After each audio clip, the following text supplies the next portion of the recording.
Hello, Ms. Austin Fitz. I'm sorry about the little delay, but we're gonna. No. That was fascinating. Is there any chance you're gonna do a translation?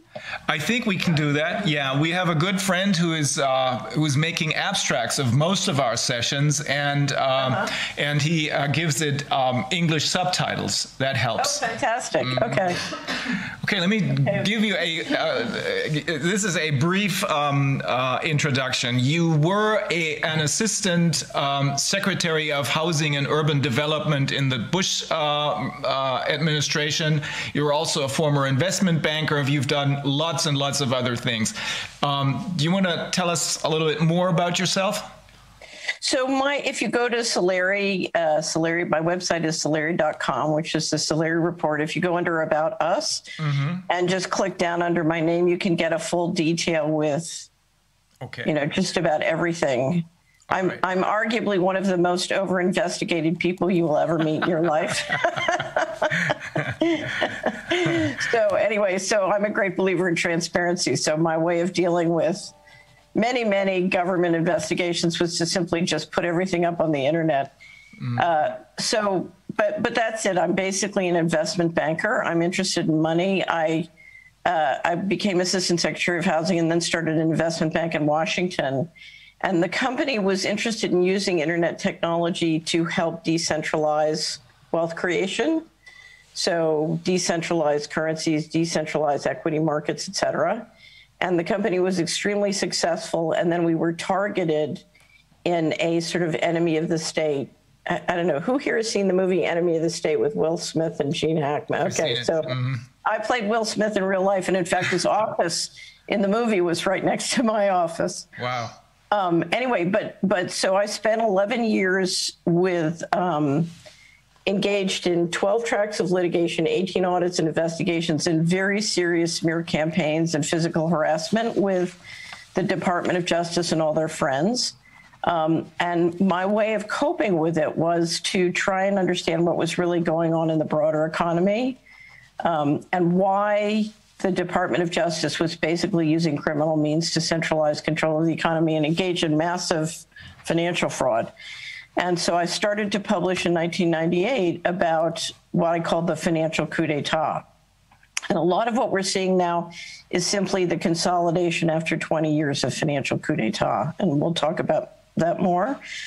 And I made a decision that rather than go back into the establishment, which was what I was offered a chance to do, that I would continue to try and figure out how we could decentralize financial markets and the financial system in a way that would lead to freedom.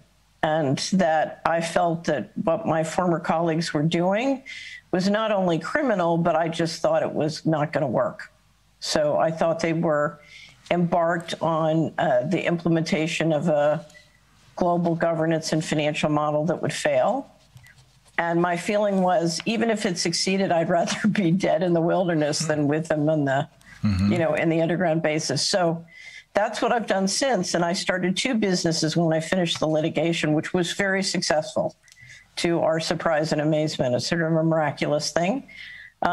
But I started two businesses. One is the Solari Report, which is really our tagline is helping each other have a free and inspired life. So the goal is to, sort of help each other in practical ways figure out how we can build a human civilization with a decentralized money system. And then the second is the Solari Investment Advisory Services, which used to do investment advisory for individuals and families, helping them manage their resources. And I closed that down in 2018 because the regulation just got to be impossible to deal with on an economic basis. And now I just do an ESG screen, which is I work with a money manager. I choose the stocks. And what we're trying to screen for essentially is to screen out any company that has a business model, which I would describe as organized crime.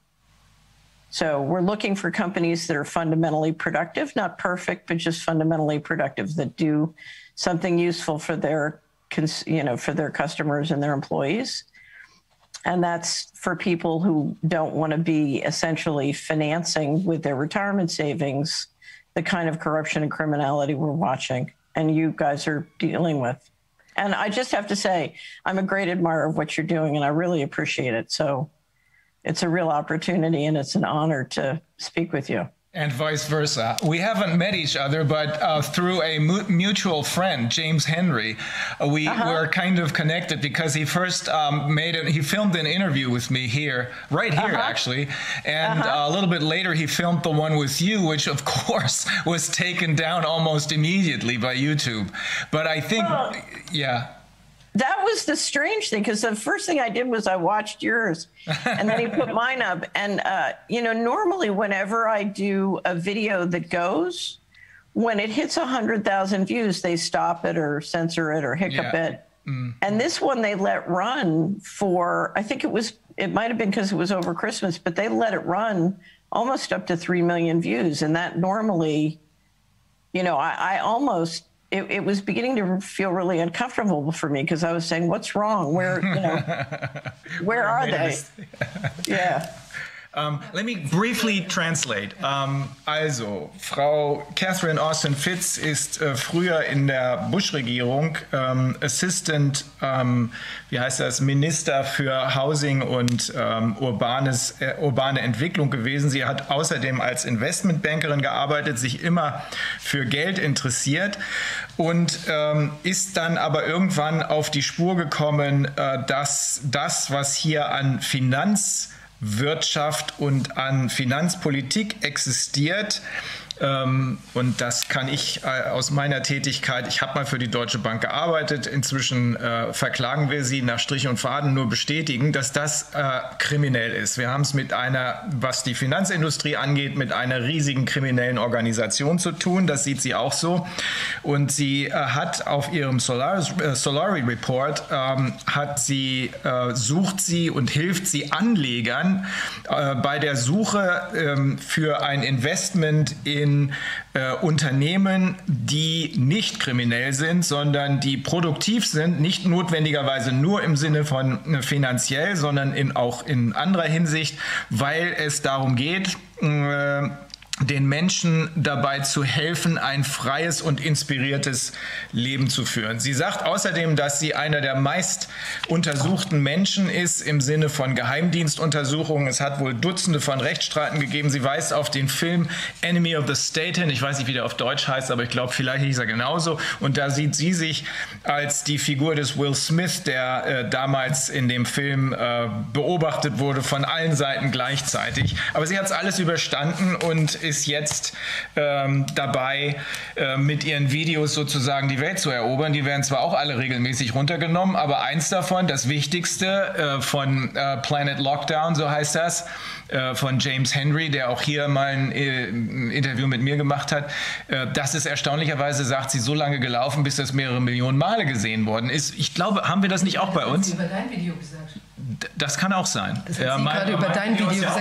Wir haben das auch, dieses Video, das haben wir auch, das ist auch, glaube ich, sehr schnell auf sehr, sehr hohen Klickzahlen gewesen. Ja. Dann ist es runtergegangen.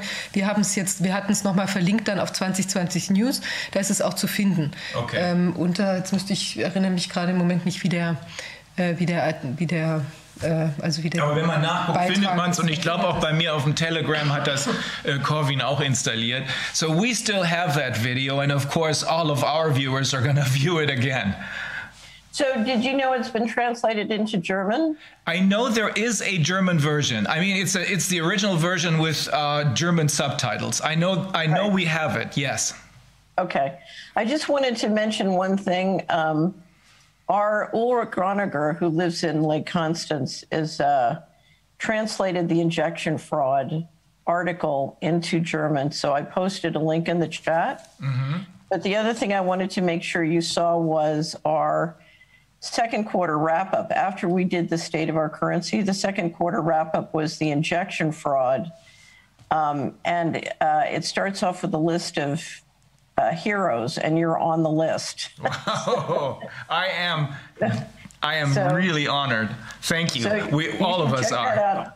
The last thing I wanted to say, if I refer to any material, a lot of the material at the Solari report is public, but if I refer to any material that's either the digital content on the website, or the hard copy. I'm happy to send copies. I'm happy to send complimentary subscriptions for anybody who wants to dive into the material. And I'm happy to send hard copies. I just need the contact information to either email the password or mail you the hard copies. And I'm delighted to do that. Great. Super. We'll take you up on that. Okay. The last thing, we're trying here to take the content on the state of our currencies and the going direct reset, which we just published, and sort of our view of what's happening to the central banking and financial system, and make it accessible to any journalists in Europe who want to make that information available in their own languages. And we encourage you to just take it and run with it. So. Yeah, we're going to make this available to our viewers as well. That's why I'm going to quickly translate this. Also was immer die Zuschauer von ihr haben wollen an begleitenden Materialien zu dem, was sie uns gleich erzählen wird, insbesondere dazu, dass sie und ihre Mitarbeiter aufgrund der Erfahrung mit der kriminellen Finanzindustrie für eine Dezentralisierung des Geldsystems eintreten, stellt sie zur Verfügung, entweder als Ausdruck oder als oder eben per Mail digital, aber es ist alles da. Wer also was haben möchte, der soll es einfach an uns sagen. Und we're gonna give you our, is it on our website, the correct email address and stuff? I think so. We can also put it into the Telegram channel and also, you know, in another little report and then. How did you get into this? Because of your experience, I mean, I have a similar background because I worked for Deutsche Bank for a while, and I quit when I realized that this is 26, 27 years ago, and I quit. I worked in Tokyo, Japan, and I quit when I realized that this is a highly criminal organization, and it hadn't even reached its peak then, but it was very obvious that this bank had two separate layers. One of them totally unregulated with people running around who were doing whatever they wanted on somebody else's, acting on somebody else's commands, but not being controlled by anyone in this bank. Right. So I had a very successful career on Wall Street, and I loved it. I was an investment banker, and I was lucky. I was at a very small, prominent firm where I was free to do what I wanted. And so if you look at what I worked on, it was very positive, wealth creating. You know, I had no, and it's funny, a couple of times partners tried to order me to do things that were illegal, and I told them to go jump in a lake, and there was no problem. You know, it was, you know, it's very much the Wild West, but it was, for somebody who loves money, it was a very creative place. And the problem, I have an online book. Let me just put the link here that explains my transition from Wall Street to Washington. And it's the story when I left my firm, as many firms during that period. Wait a minute.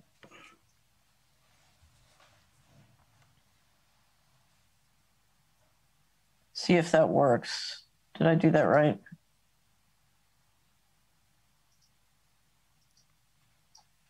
Do you need one of us to enable you to share the screen, or is that all taken care of? So I think, yeah, I think I can share the screen. Okay. Let's see. Yep. Okay, so in 2006, when I settled the litigation, I did I wrote an online book to basically explain what happened. And what I do is I describe being a partner at Dillon Read and the transition to Washington. And part of the reason, and so this is at DillonRead&Co.com. It's in English, Spanish, and French. I have not had it translated to German, although if there's interest, I can. So, yeah. Particularly if you have a German translator is looking for work, it would be a wonderful thing to do, because basically what it explains is the financial model that's been operating in the United States and the beginning of the financial coup. Okay, this is just a picture of the thing I sent you, the injection fraud. So let me get out of screen sharing for a second. Okay, wait a minute. There we go. Okay, so what happened to me was I was instructed when I went into the Bush administration to clean up a scandal.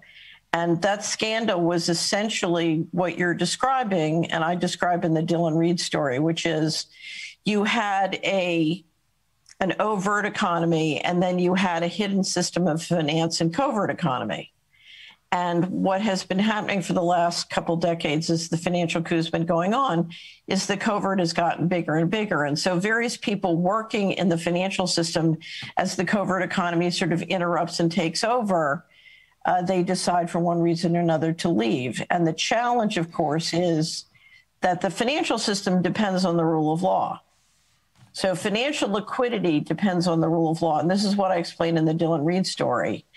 And the successful countries and operations have been those who've been able to combine the financial liquidity that comes from a belief in the rule of law from the high margins from organized crime and financial fraud. So if I have $1 of profit and I run it through a publicly traded stock that's trading at a multiple of 20, I have a capital gains of 20.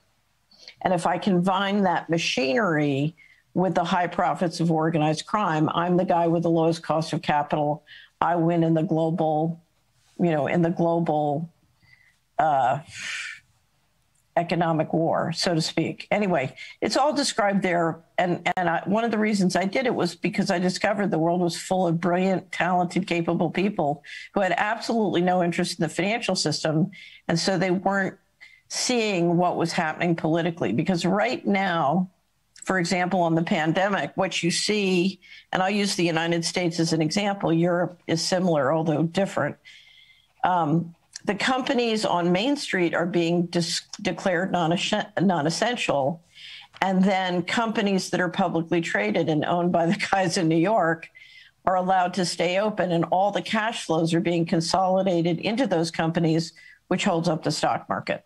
Now, it's the capital gains on the stock market and related real estate that generate the political contributions that go back overtly and probably covertly to the politicians. And that is what finances the campaigns, or helps to finance the campaigns. So you have this kickback machine that's operating, and that's part of what we're dealing with. Ja, also ich hatte eben gesagt, dass ich ja mal für die Deutsche Bank gearbeitet habe.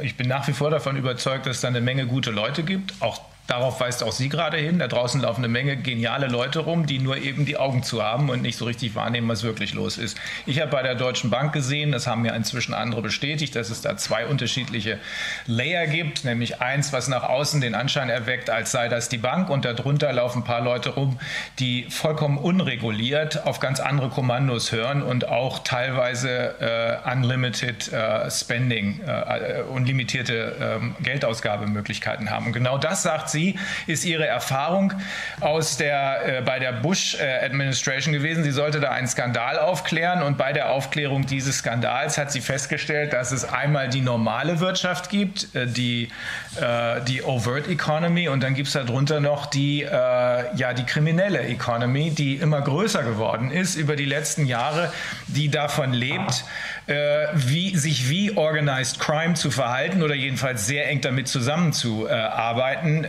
mit Kickbacks und so weiter, und die jetzt im Moment davon leben, ihre Macht zu vergrößern, vielleicht auch, das ist jetzt aber nicht von ihr, sondern von mir, vielleicht auch, um nicht aufzufliegen, den Macht zu vergrößern, und zu diesem Zweck werden die kleinen und die mittelständische Wirtschaft werden zerstört. Das betrachtet man als non-essential, das ist nicht wirklich relevant, sehen wir hier in Deutschland und in ganz Europa, ganzen Welt, überall genauso. Deswegen geht die Gastronomie in die Knie, deswegen geht die Hotellerie in die Knie.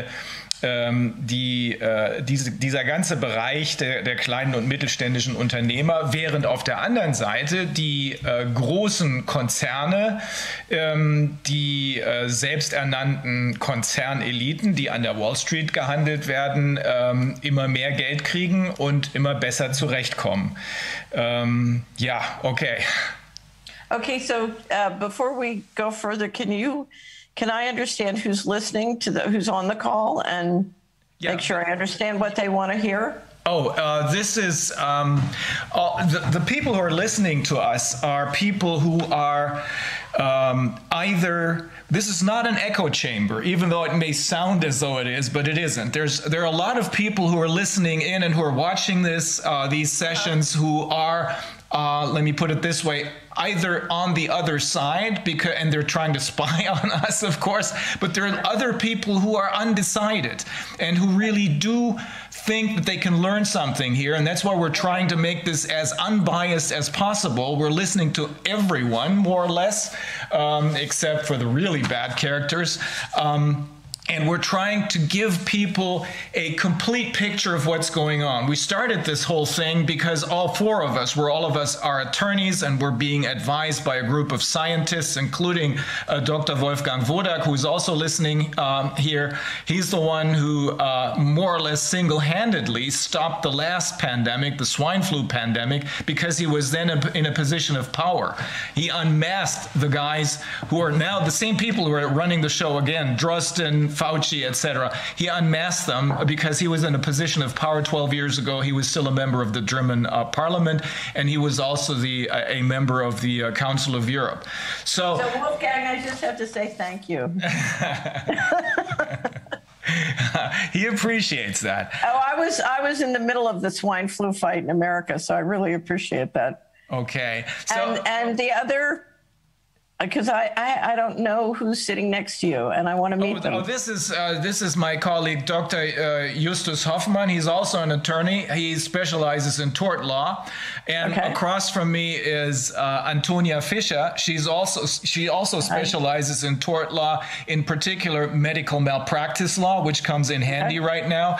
And then we have, of course, my colleague Viviane Fischer. She and I started this whole thing, and she's both a lawyer and an economist and a hat maker. Okay.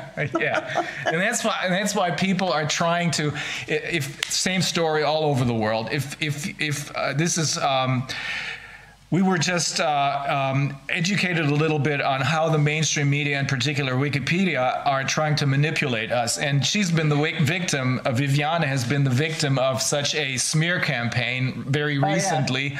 And in the meantime, we're all used to this. And what these people don't understand, of course, they're always using the same tools by making her either a Nazi or an anti-Semitic or whatever. And by now, everybody knows the buzzwords. But what they didn't understand is this is a guy who she's known for 25 years. She kind of trusted her, the journalist who did an interview with her, and then he tried to destroy her. But he did it in such a patently and very offensive way that most people who read this article are now turning to us because they want to know more about the Corona Committee. So it was kind of counterproductive. Yeah. Right. Yeah. Wonderful. Mm-hmm. We have a series. Some of our subscribers were very interested in all the tactics I dealt with during the litigation, and so they asked me to put together a series, and we did. It was called Deep State Tactics 101, and sort of all the different tactics that are used to stop you, slow you down, etc. And it's there if anybody wants to see it. But absolutely, we definitely need a Wikipedia just on deep state tactics. Yeah. For me, or for us here, the most important aspect of the video with James Henry is how you detailed how the destruction of small and medium-sized businesses in the United States is actually taking place. And I think there was one part in that video in which you explained that that when you looked at the map, you realize that the worst destruction is happening in so-called opportunity zones, which were in some places somehow connected with outlets of the Federal Reserve, or did I misunderstand something there? So what happened was, as the riots unfolded, my team and I believed that they were basically operations, professionally designed, managed, and financed operations. And so the question for us was to try and understand what the goals were. And normally when you have this operations this public and expensive, there's not one goal, they stack functions. And because I had served as Assistant Secretary of Housing, and then my company, the investment bank I started in Washington, became lead financial advisor to the Federal Housing Administration. And one of the reasons we wanted to do that assignment was we wanted to create databases that would allow us to see all money and all government money and look at it on a place-based basis. And let me back up and explain what I mean.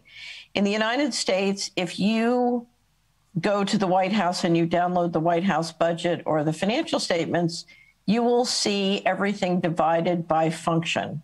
So how the money works in housing, how the money works in transportation, how the money works in military. You will not see the money organized around the lines by which people vote for democratic representation. So you won't be able to get financial statements for government money in your congressional district. Okay? So there's no way to align the management of the money with holding your political representatives accountable. And when relational database technology came out, one of the things I realized was a lot of political control, particularly on the secret part of the economy, the covert economy, was done by people who had that kind of intelligence. They knew how the money worked by place. The reason this is so important is if we want real solutions, we have to bring the financial system into alignment with all living beings. So we have to bring it into alignment with the environment. And living things and living intelligence, whether it is human or animal or plant or the planet, they organize around places. And so this question of how government investment and taxes works by place and how that relates to the living systems and how that relates to the voting for political representation and democracy is very important. And a lot of the dirty tricks and shenanigans in the financial system happen because people can't see what's going on. You know, they can't get a financial statement for their place, so to speak. And having dealt in the Bush administration with a lot of financial fraud, I realized the only way you can stop this financial fraud is allowing citizens to see the financial information for government money by place. And if you look at the laws related to financial management, in theory, they should be able to do that, but it's not happening. Anyway, so I got it in my head that I could get all the data out of the government, put it in big databases, and start to simulate and look at what I would call financial ecosystems continuous to living ecosystems. Okay, let me briefly, because Viviane just reminded me that maybe you don't even know this. This is a live stream, and we usually have sometimes we have around 100,000 viewers. Right. Later on, this can be downloaded, and we get many more viewers. So this reaches quite a public, and this is obviously because we have, in this case too, many viewers. It means that lots of people want to know what you have to tell us. Okay. Let me briefly translate. Also, sie hat im Rahmen ihrer Arbeit in der Bush Administration gesehen, dass da eine Menge an finanziellen Betrügereien läuft. Sie war ja auch beauftragt, einiges davon aufzulösen. Da hat sie eben auch festgestellt, dass es diese beiden unterschiedlichen Layer an Wirtschaft gibt. Das, was ich bei der Deutschen Bank gesehen habe, und andere haben das auch gesehen, ich bin nicht der Einzige, das hat sie für die Wirtschaft insgesamt gesehen. Das ist da also einmal das ist, was man nach außen sieht, das gibt's, und daneben gibt's diese hochkriminelle Seite, die offenbar immer mehr Überhand genommen hat. Und sie weist darauf hin, dass sie damals, als sie da anfing, nicht wusste, was sie dann gelernt hat, nämlich dass dass die Verteilung des Geldes nach Funktionen abrufbar und nachsehbar ist. Also zum Beispiel, wie viel Geld im Kongress, wie viel Geld geht in Gesundheit, wie viel Geld in Housing, wie viel geht in Transportation und so weiter rein. Aber man erkennt nicht, wie viel Geld im jeweiligen Kongressdistrikt ist. Für was? Das kann man jedenfalls nach dem derzeitigen System, vielleicht hat sich es inzwischen geändert, nicht erkennen. Bringt uns zurück, Wolfgang, zu deiner Idee, wir müssen in den Regionen unterwegs sein und da Transparenz schaffen und da politische Zusammenarbeit schaffen. Jedenfalls sagt sie, weil man das nicht erkennen kann, sind einige Leute in der Lage, die natürlich dann wissen, es gibt ja Leute, die wissen, welches Geld in welchem Kongress unterwegs ist, sind einige Leute in der Lage, das System zu manipulieren. I just explained how you found out that the difficulties that people have with understanding how money is being used in their individual congressional district opens up the gates for lots of dirty tricks and financial fraud. So essentially in the process of mapping out, so we did very detailed mapping and simulations for all of the United States. So that's 3,100 counties in the United States. And what we discovered was, and this is the little secret, everybody always wants to know why I'm an optimist. What we discovered is that the government, the tax and government spending and regulation was being used to centralize control of the economy, and that centralization was phenomenally expensive. And we see the expense and the harm being done to the environment. We see the expense being done and the harm to people, many different kinds of harms. But the little known secret is, in theory, if you could simply optimize the financial system in alignment with living systems, the wealth creation is mind-boggling. Now, I know doctors, scientists, and lawyers don't get as excited as wealth creation as we investment bankers.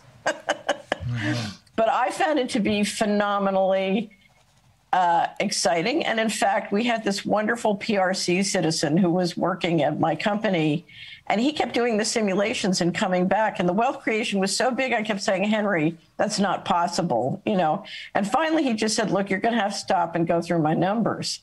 And that's when I realized what was really going on. And the price, I have a saying, crime that pays is crime that stays. Mm-hmm.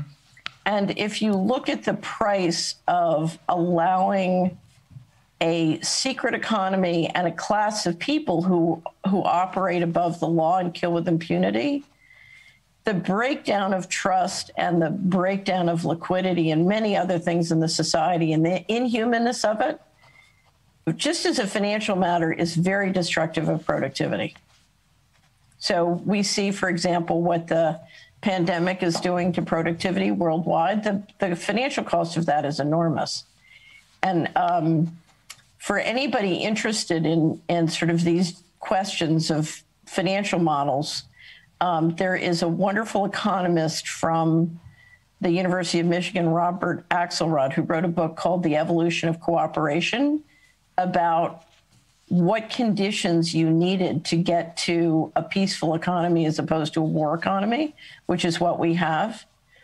And that's very much at the root and the heart of this. Anyway, in the process of mapping out how the money worked in terms of central control, I was able to observe a lot of patterns related to what I call vulture capitalism or disaster capitalism in and around the real estate. And what we were watching, particularly with the development of invisible technology, whether it was the kind of technology that NSA brought to the table or electromagnetic weaponry, other kinds of weaponry, what you were seeing was more and more people use the governmental structures, government enforcement, the intelligence agencies, to make money in real estate or business within a place in a form of economic warfare. Anyway, so when the riots started, I'm a great believer that there's a major movement underfoot to accumulate a great deal of real estate in the United States. And for example, I think you saw the headline recently about Bill Gates being now the largest farm plant owner. Okay, so that's been going on ever since the financial crisis. They've been moving into bigger and bigger positions in the land. Mm-hmm. Anyway, so I've been doing several Solari reports with Patrick Woods on technocracy and opportunity zones. Opportunity zone is a kind of tax pattern. When we saw the first riots happen, as I explained in Planet Lockdown, we realized that they seemed to be contiguous.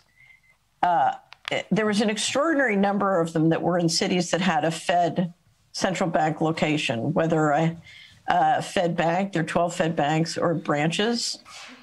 And so I decided I would drill down and see whether there was any pattern to suggest that the riots were being used to facilitate the kind of installation of smart grids that you need in terms of building out the real estate. So if you're going to go to an all-digital financial system, so central bank digital currencies, you're going to want to build out, quote unquote, the smart grid. And so the question is, how do you convert the real estate and the community infrastructure to do that? Anyway, so we have been looking at that with Patrick and some of our other allies when we realized that the riots were clearly happening in many of the Fed cities. We decided to take a look at the riots contiguous to the opportunity zones. And we started with Minneapolis. We've only done 4. This is just a question of resources. We've only done 4. And the first one was Minneapolis. A wonderful group in Minneapolis put up the list. There were 715, I think, buildings burned. And they put up the list of those buildings, and we mapped them and realized they were right across this major street that goes across the middle of Minneapolis, right at the base of the Opportunity Zone.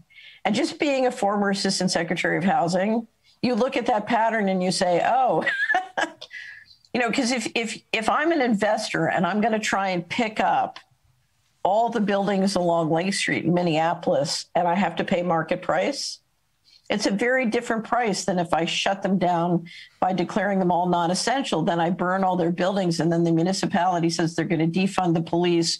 And, oh, by the way, you've got to fix up your property. And if any of those had business interrupted insurance, which I doubt many did, those guys, are saying, they don't cover riots or they don't cover pandemics. So basically, you're putting all the business owners in a squeeze play that makes it much easier to get a hold of that real estate and to do it cheap. Now, there are people who've been writing for decades about disaster capitalism, so these patterns are known. But we then proceeded to do 3 other cities and basically looking at the opportunity zones and the patterns of the riots. It clearly looks to me like a real estate acquisition plan. Now, to prove that in a court of law, you need a lot more research, and we need a lot more information from the ground. I just want to mention one thing. One of the things that started my 11-year sojourn litigating with the Department of Justice was a software tool called Community Wizard. We were building a software tool that would allow communities to access all the federal government data that was supposed to be available as a matter of law, download it and map it out with GIS software so that they could look at the sources and uses of government money, regulations, and programs by county or within their jurisdiction. After that software tool started to really get traction, we were in the process of putting it up on the web.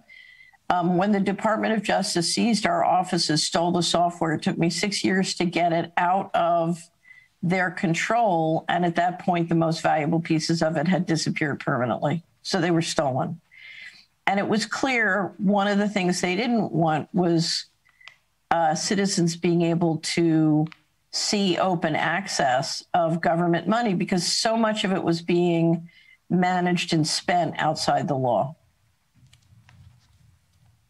Let me translate that because this is really important. Ich hatte Sie wegen Ihres Videos gefragt, in dem sie im Detail berichtet hat, wie die Enteignung der kleinen und mittleren Unternehmen stattfindet, und war mir nicht ganz sicher, ob ich es richtig verstanden habe. Sie hat mir jetzt aber erklärt, das habe ich es wohl doch richtig verstanden, und zwar bestehen die USA nicht nur aus 50 Staaten, sondern auch aus 3100 Counties. Ich glaube, Kalifornien alleine hat 35 Counties, das sind immer größere Gemeinden, und Kalifornien ist ungefähr 1,5 Mal so groß wie Deutschland. Sie hat dabei festgestellt, dass das, was sie ohnehin schon sehen konnte, dass man also nicht wirklich erkennen kann, wie das Geld, was man zwar auf der Kongressebene sehen kann, wie es für Transportation und sonst was ausgegeben wird, wie das Geld in den einzelnen Counties ausgegeben wird, hat aber gesehen, dass es offenbar sehr teuer ist, diese zentralisierte Wirtschaft aufrechtzuerhalten. Hat dann versucht zu vergleichen mit ihren Mitarbeitern, wie es anders aussehen würde, wenn das nicht zentralisiert ist, also nicht alles von oben verteilt wird, sondern wenn die Countys sich quasi selbst verwalten könnten. Und da sagt sie, es ist unfassbar, wie hier ein Vermögenszuwachs, ein Wohlstandszuwachs erzielt werden konnte. Mind-boggling, hat sie gesagt, wie, wenn man diese Zentralisierung aufhebt und den Leuten vor Ort in der Region die Macht gibt, über ihre eigenen Schicksale zu entscheiden, wie sich das positiv auf die Wirtschaft auswirkt.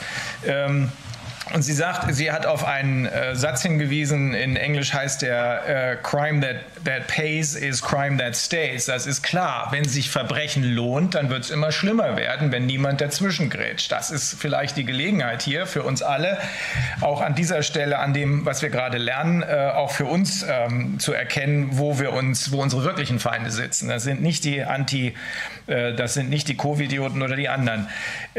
Jedenfalls sagt sie auch, das spiegelt sich auch in der Pandemie wieder. Da kommen wir jetzt gleich auf die konkreten Hinweise, warum sich das in der Pandemie widerspiegelt, dass diese verdeckte kriminelle Economy, die also immer größer geworden ist, dass die uns sehr schädlich ist.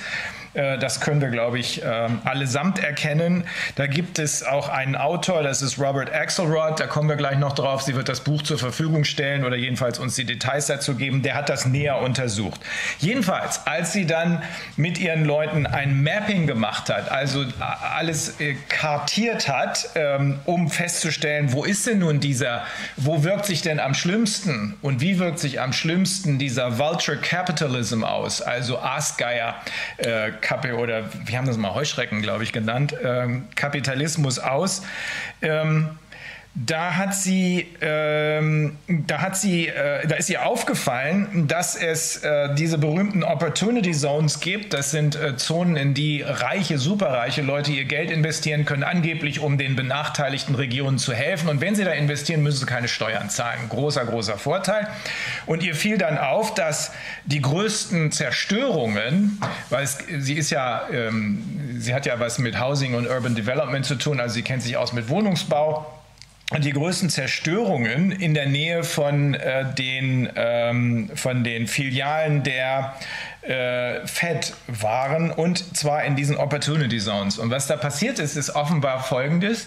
Die kleinen und mittleren Unternehmer, die vernünftig gewirtschaftet hatten und irgendwelche Gastronomie oder Hotels oder sonst was aufgebaut hatten oder andere Einzelhandelsgeschäfte aufgebaut hatten, die waren attraktiv, und die waren auch deshalb attraktiv, weil da, wo der Wohlstand hochgeht, durch diese Arbeit natürlich auch der Real Estate, also die Grundstücke wertvoller werden. Da wollten die Reichen ran. Das hatte man zu Opportunity Zones vorher schon erklärt, damit die Reichen, wenn sie daran gehen, auch gleichzeitig große Steuervorteile haben. Dann kam der Lockdown, man hat den Leuten die Möglichkeit genommen, Geld zu verdienen.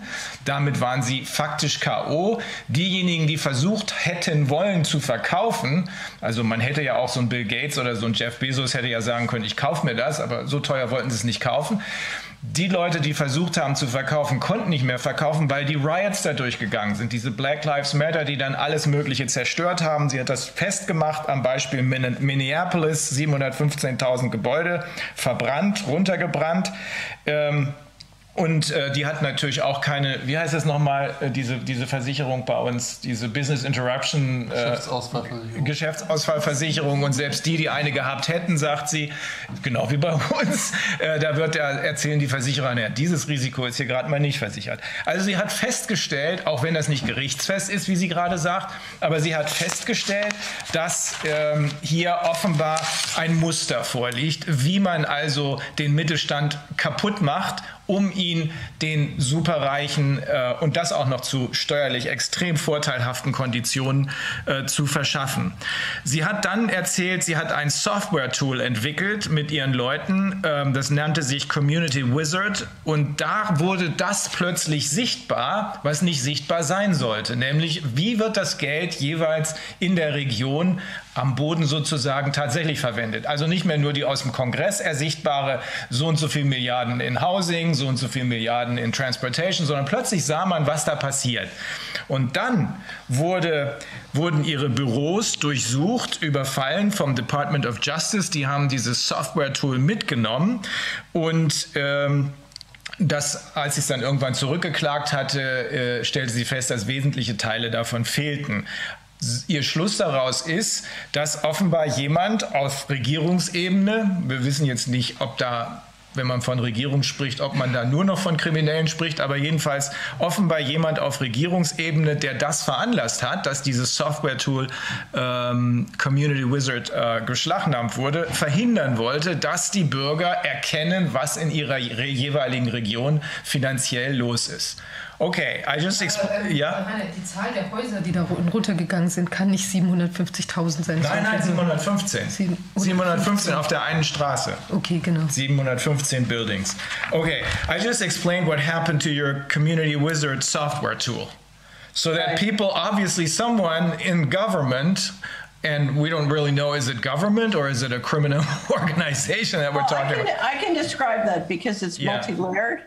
But I just thought I would, on my screen share, I put a link so that everybody can go get these maps.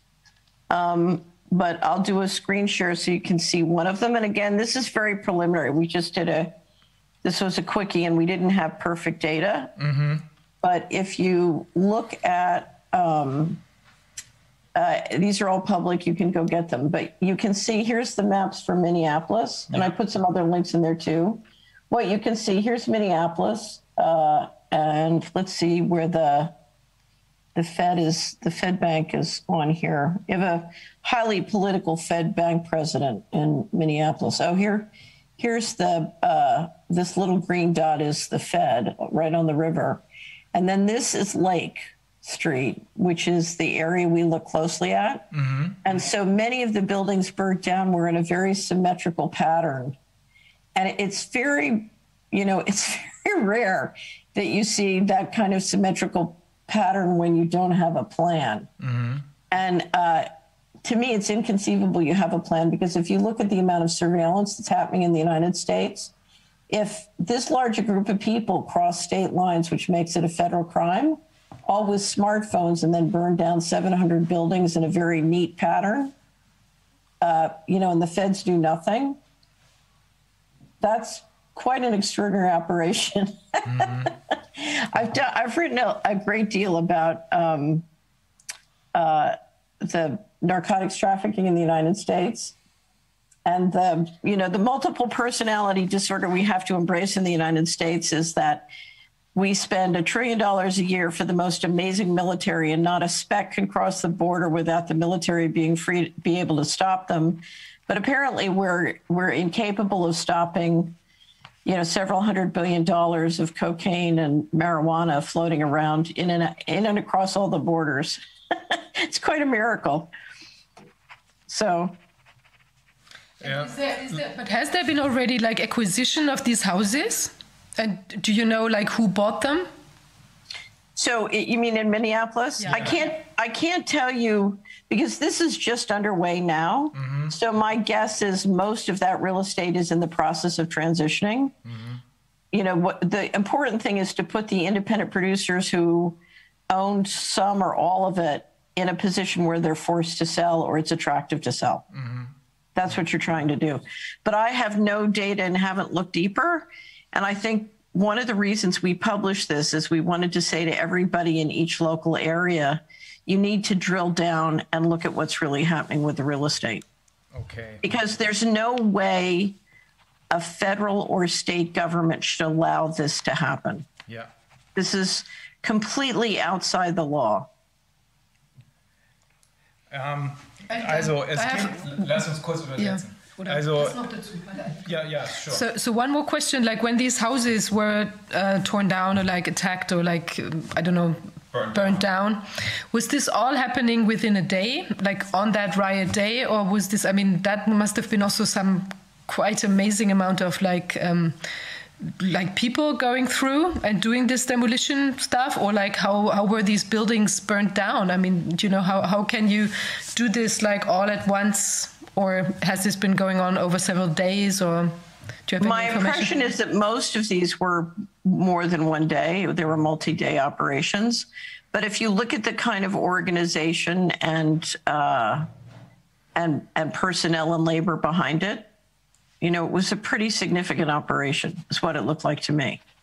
And they're trying, you know, whether the riots or the events, the rally on January 6th, they're trying to present these as sort of the people rioting. And that's clearly not what's happening. Mm-hmm. You know, the people show up to riot and there's miraculously lots of bricks collected and dropped off for them right there. Yeah. So.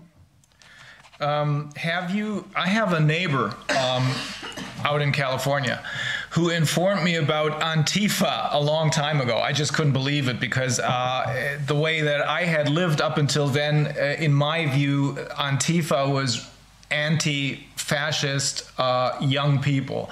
He explained to me, no, that's not the case. Many of them are probably uprooted people who have no family anymore, but they're there for hire. And he explained to me that they used them, not in particular, but among other groups, they used them in order to do this kind of damage. Does that sound correct? Absolutely. Mm-hmm.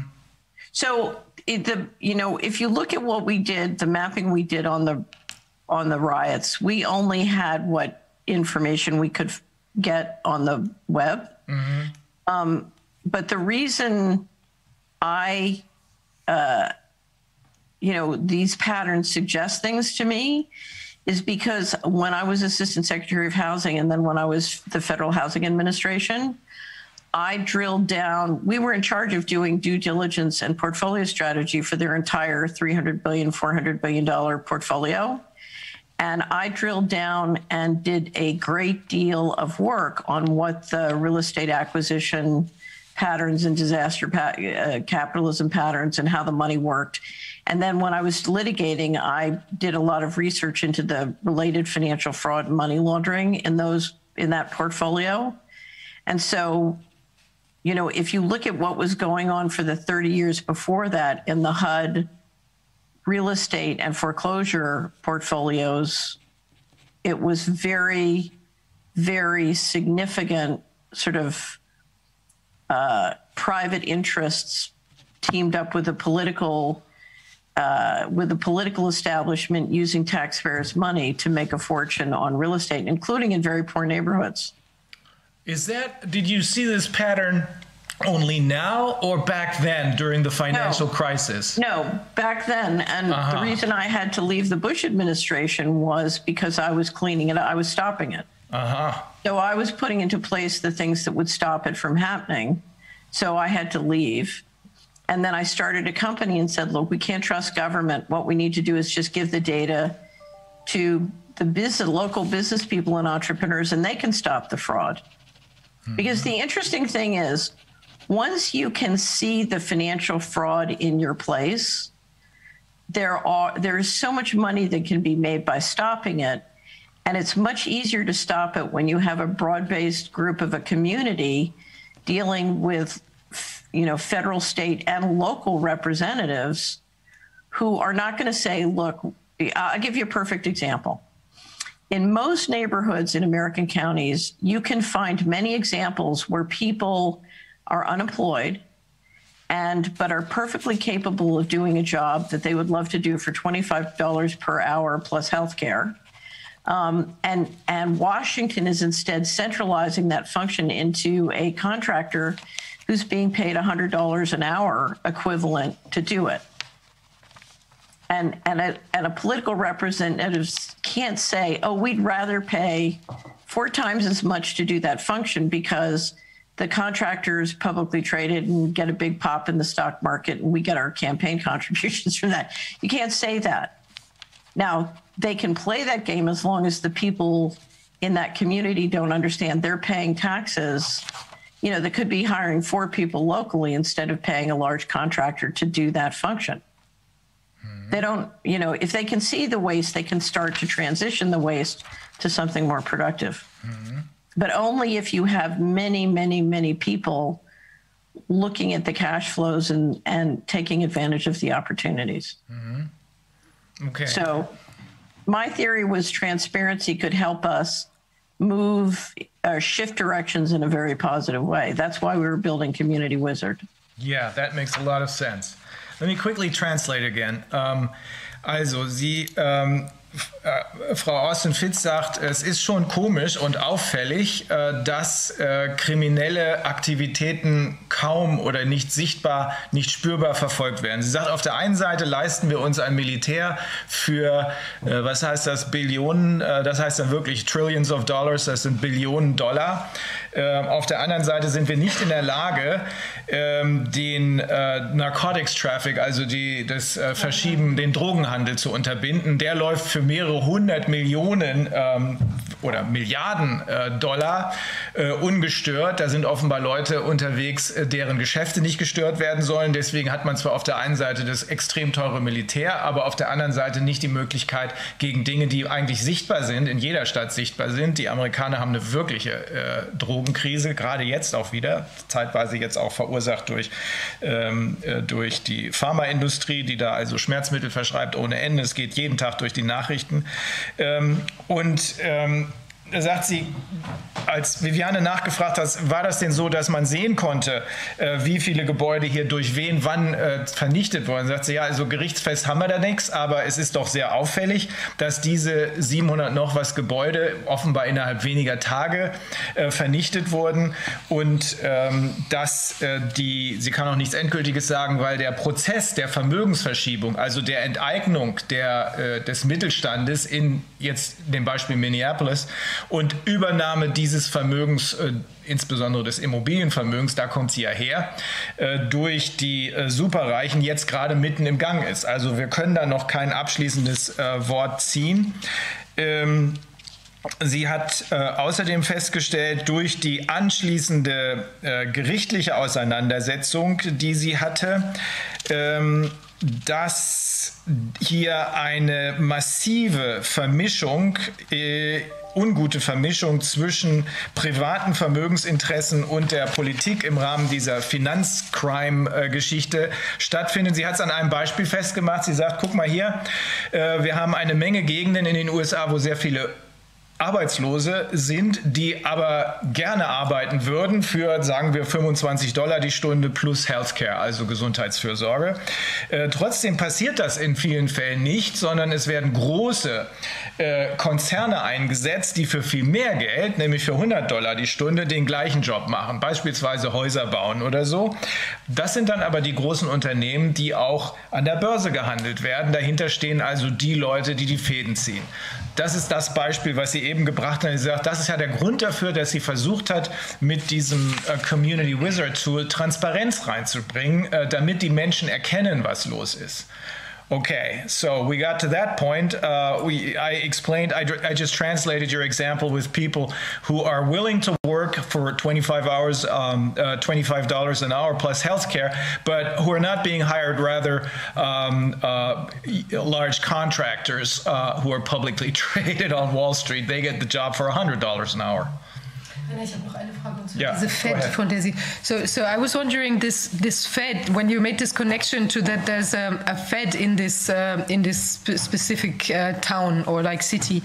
Does this mean like the Federal Reserve? Is this like so it's like yes. the bank? Yes. It's not like a military, like nicht die Bundespolizei, sondern the Fed. So why do you think that would be? Because that's kind of kind of strange. I mean, the Fed is basically organized like it's made up by a set of privately owned banks, and so this is like. Do you think that specific branch of the Fed is then maybe involved or like trying to, or is this like just do you find this is significant that especially in those cities that has taken place, this destruction, like more than in other places? So I believe that everything that is happening right now, the reason you and I are meeting today is because we are part of something called the Going Direct Reset. Mm-hmm. And the Going Direct Reset was a plan prepared at BlackRock by a group of central bankers and was presented for voting to the G7 central bankers on August 22nd, 2019. I just put a link. We just published a big presentation by John Titus on the Going Direct Reset. I believe, people talk about Klaus Schwab and the Great Reset. That's just a distraction.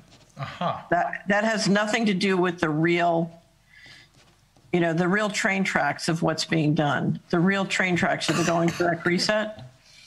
So this is a plan by the central bankers, and that plan basically induced a takedown of the entire global economy. And it induced that takedown at the same time that massive amounts of money were printed and circulated out to a variety of players who are now free to take that money and basically buy up tremendous assets. Mm-hmm. Anyway, it's all explained in the Going Direct Reset. And again, I'm happy to provide, that's subscriber-only content, but I'm happy for anybody in the committee to provide a complimentary subscription. And I would really strongly recommend you read that, as well as State of Our Currencies, which is an overview of not only what the reset is, but why they need to evolve the currency systems. So I think that's what's driving the train here. Mm-hmm. Now, what we are seeing as part of that is a consolidation of... Yeah, Wolfgang? Oh, no, I have a question if she's finished. No, so let me just finish. This is part of a... So what happened was the central bankers voted on the Going Direct Reset. They went into the markets in September, and in State of Our Currencies and Going Direct, you'll see the chronologies that sort of lay the whole thing out. What September is that? Last year or 2019?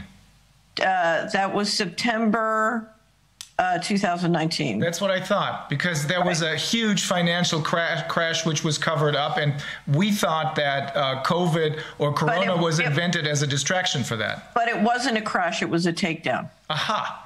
Okay? Mm-hmm. We all have to stop using words like depression or collapse. This is a takedown. Okay. It's not a downturn, it's a takedown. Mm-hmm. Mm-hmm. And if you read the Going Direct, you'll understand how that works. Now, that process is moving toward, you're trying to extend the reserve currency system. So you're trying to keep the existing system going, but then you're trying to bring in a new system. And that new system is a system that is an all digital system that gives you complete control. So it's no longer a currency as we know it system. It's a financial transaction system, which is a little bit like a credit at the company store, and which I would describe as a slavery system because it gives you complete control. And there are two issues here. One is the financial transactions, but the other is the digital data, because in a digital system, the data about money is worth more than money. And so you have to look at this on two tracks, both the intelligence data track and then the money track. Now, what they're trying to do is very ambitious, and a lot of this is being prototyped, like the cryptos are being prototyped, but it all depends on an all-electrical grid. It's one of the reasons they want to get off gas and oil, because the control system requires an all-electrical system. And my guess is if there is a reason why the riots are happening in the Fed cities, it's because the first logical place to build out that grid is in the Fed cities. It could also be because of a variety of those things related to this. That's where the most upside opportunity is. But My guess is it's because if you go to an all crypto system, making sure you have the smart grid in the Fed locations is very, very important. So I think we observe now that the German finance minister, that he started when the beginning with the crisis, he started expending lots of money to many people who were following the whole plan. So there was a lot of money for science, but only for those scientists who tried to say what the government wants to hear. And there was lots of money given to the hospitals who were emptying their beds for future COVID-19 cases. So there was a lot of money mobilized and given to the doctors who were testing. They got 15 euros for one cotton wool test, and so lots of money was suddenly spent.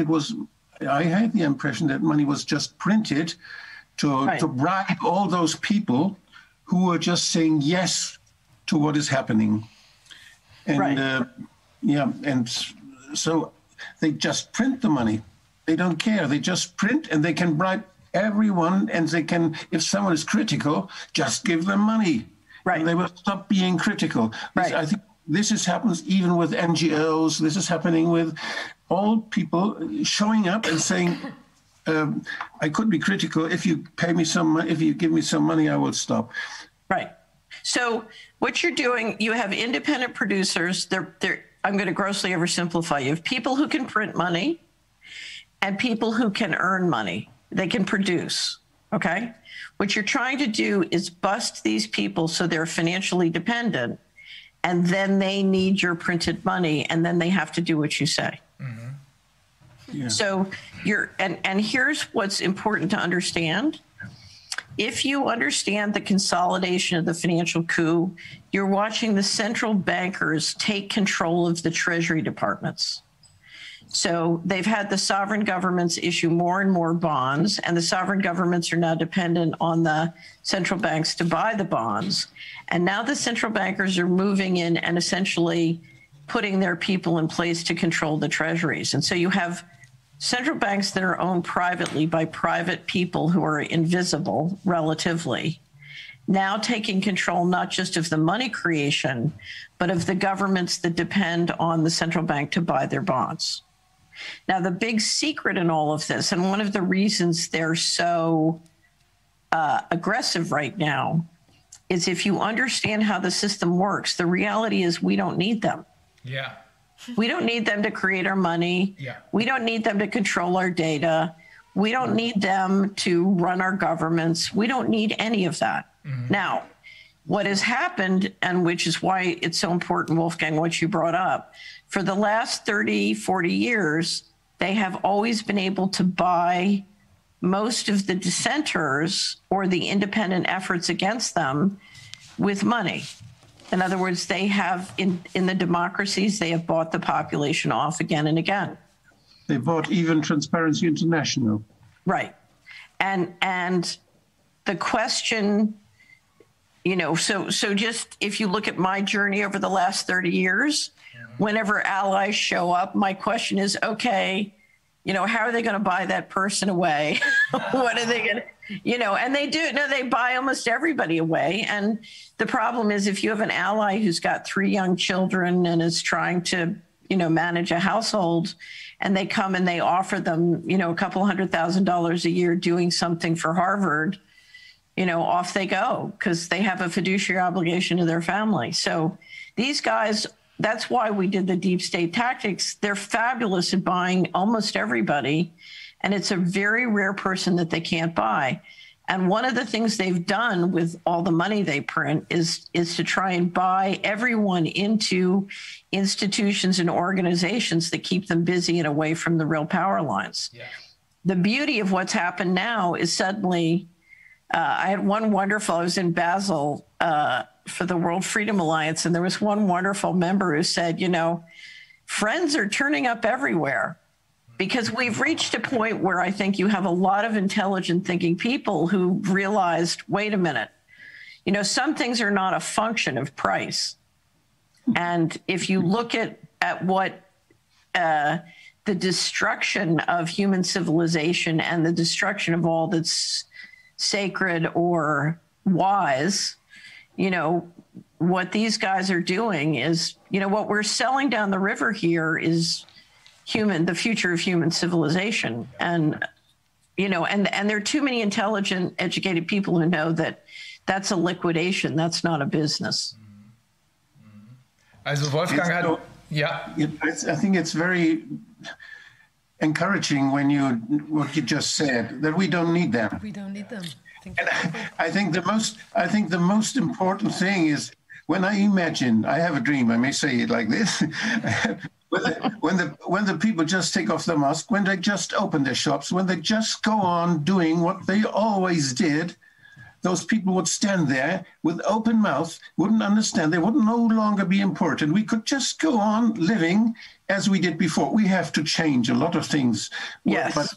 But we could do this in a democratic way, and if we have some time to do it, we have to change things. We have to hinder them to do such things happen again. So the decentralization of money, I think, is very important. Yes. The decentralization of health is very important. Yes. There are many things we can arrange in a regional perspective, and that. If you have it in a regional perspective, this is just important for democracy, because democracy only functions when there is transparency. Right. When you understand what's happening, when you can go to the one who makes a failure and say, hey, stop with this. This is my responsibility, it's our responsibility, stop this. But this is not possible if the system is too big. Right. You don't understand. So let me bring up 3 points, because I agree with everything you just said, and you're at the heart of the matter. The first thing is, the good news is, if you look at how the planet and the economy works, their system is destroying the economy, and there's plenty for everybody if we run things in a civilized way. So there's no reason why poverty is not necessary. No. So there are solutions. There are many different models and systems that can work, but they can't work without the rule of law, and they can't work if you put psychopaths in charge. Yeah. So, you know, I never want to have a conversation about, you know, socialism versus capitalism, because if you have good leadership in a place and you have a consensus on what model you want to use, there are thousands of models that'll work. So, that's right.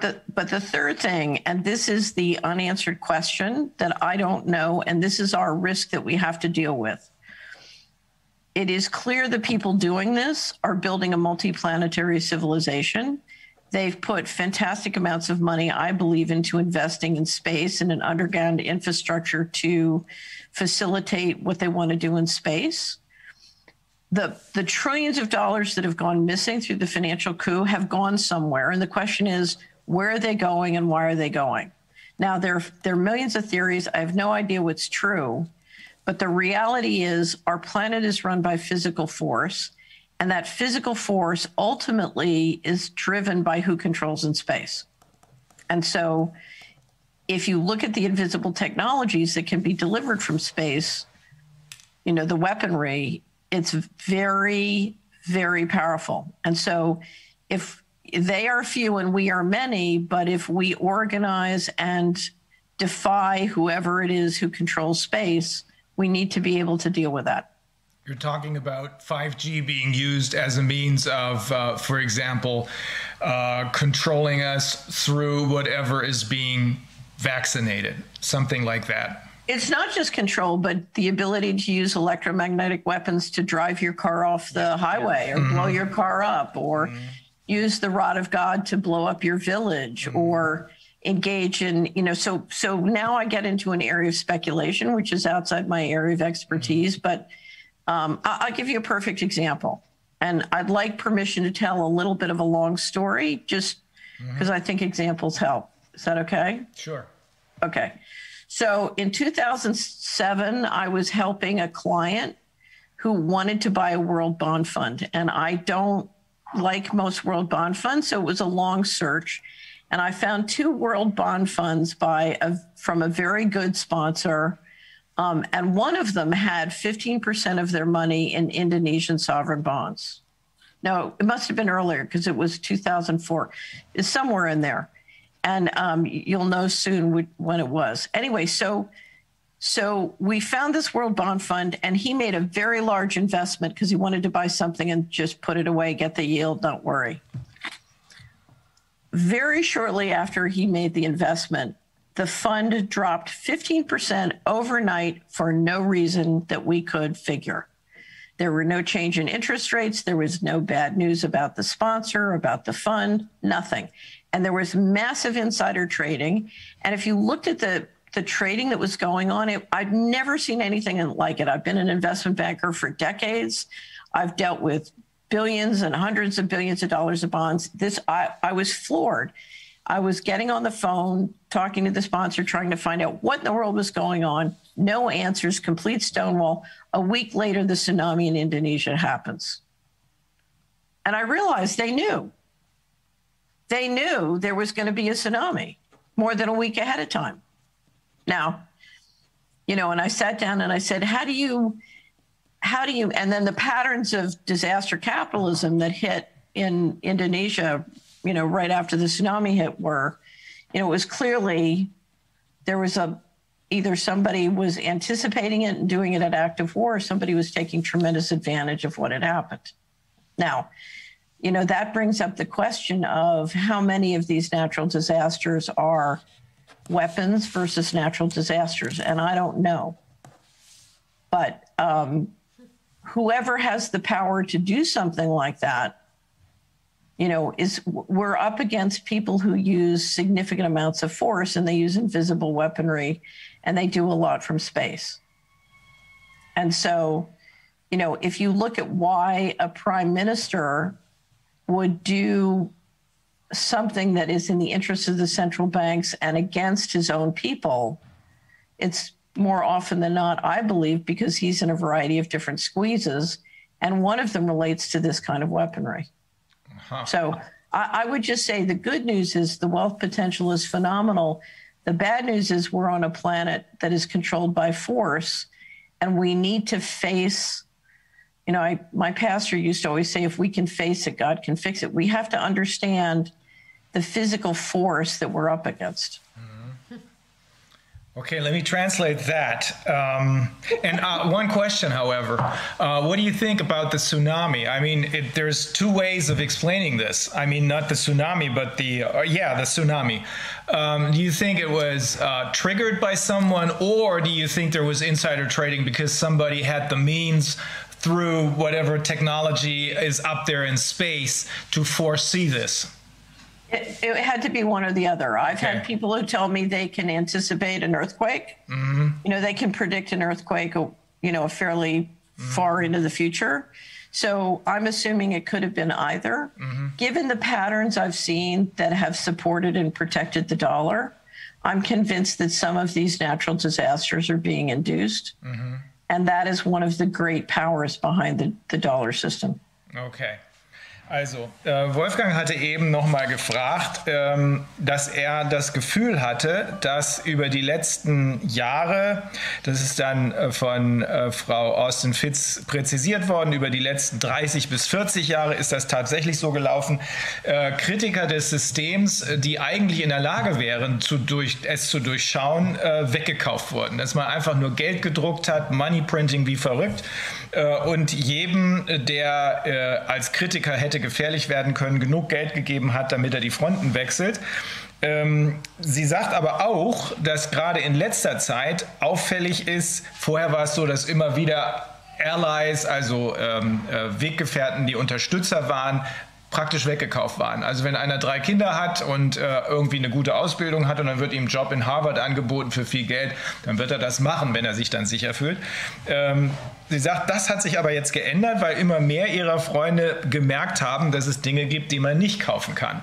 Und das scheint jetzt diese Situation zu sein, in der wir uns befinden, zumindest nach ihrer Einschätzung, dass immer mehr Menschen merken, dass das worum es wirklich geht, das Menschsein ist und dass die Dinge, die hier mit viel, viel Geld gekauft werden, eben teilweise nicht das ersetzen können, was ansonsten gekauft, was man eben nicht kaufen kann.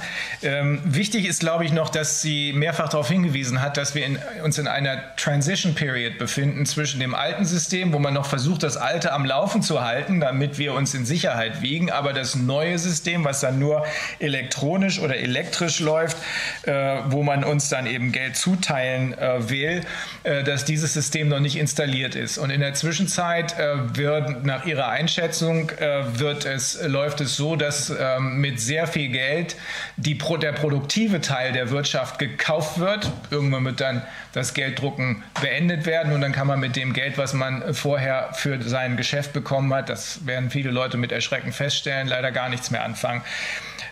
Sie hat aber außerdem einen positiven Outlook, beziehungsweise erst hat sie noch ein Beispiel dafür genannt, einen positiven Outlook. Sie sagt, das System, was wir jetzt haben, das zerstört die Wirtschaft. Das System, was wir jetzt haben, brauchen wir aber auch gar nicht. Und wenn das klar ist, dass die Leute, die Geld drucken, um andere Leute aufzukaufen, völlig irrelevant sind, sondern im Gegenteil gefährlich sind für uns und für die Wirtschaft gefährlich sind. Wenn das klar ist, dann haben wir den ersten Schritt, um aus dieser Nummer rauszukommen. Auf der anderen Seite sagt sie aber auch, muss man sich darüber im Klaren sein, dass die Gegenseite über sehr viele Möglichkeiten wegen des vielen Geldes, was hier uns letzten Endes geklaut worden ist, Trillions of Dollars sind geklaut worden im Rahmen der Finanzkrise zum Beispiel, die sie als erstes betrachtet hat. Mit diesem Geld ist irgendwas gemacht worden und sie sagt, da bestehen insbesondere Möglichkeiten über, wer den Weltraum beherrscht, der kann von oben mit irgendwelchen Technologien auch Dinge bewirken, zum Beispiel Erdbeben vorhersehen oder Erdbeben sogar verursachen. Sie sagt aber auch selber mehrfach, das ist jetzt Spekulation. Das ist aber ihr Gefühl und das, was sie gesehen hat in ihrer politischen Karriere, bestätigt sie darin. Also, um es nochmal zusammenzufassen, es ist so, dass immer mehr Leute merken, dass irgendwas nicht stimmt und immer mehr Leute merken, dass die Meinung, dass man mit Geld alles bezahlen kann, falsch ist, weil man eben das, was uns jetzt gerade fehlt, nicht mit Geld bezahlen kann. Wir müssen andererseits aufpassen, dass wir uns darüber im Klaren sind, dass die Gegenseite, die zwar nicht aus sehr vielen Leuten besteht, aber die über sehr viele Möglichkeiten verfügen, dass diese Gegenseite nicht unterschätzt werden darf.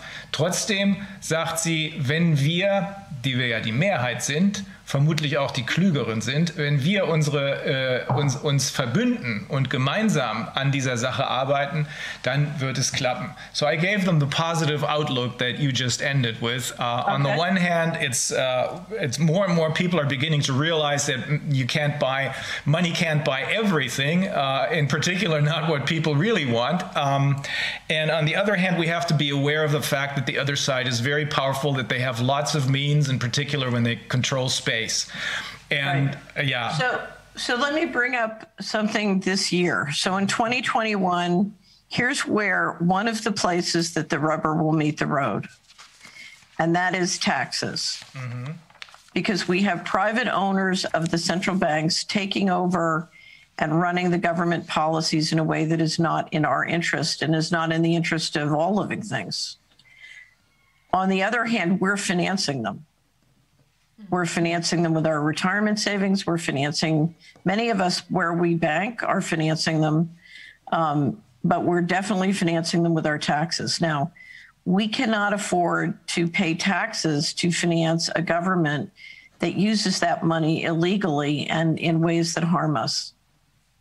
And so the place where the debate between central bankers that are very expensive and we don't need and us will occur in the tax system, because they want the taxes even though they're spending the money outside the laws of our democracies. And so as a legal matter, and this is really a legal matter, what are the vehicles by which citizens can organize to assert the equivalent of a citizen's arrest over the money? Because what's important for our tax money is that it is spent in accordance with the law, and it is spent in the ways that we as a democratic people have determined it should be spent. Mm-hmm. So how do we make sure that our tax dollar flows within the law and for the purposes that have been designated by us as a group of citizens under a democracy? Mm-hmm. So how do we return our tax proceeds to the rule of law? And to me, that's one of the most important legal questions that we face in 2021. Mm-hmm. To me, if we don't speak about legal questions, if we speak about money, why do they need taxes if they can print as much money as they want? When they print as much money as they want, they debase the currency. And the debasement of the currency can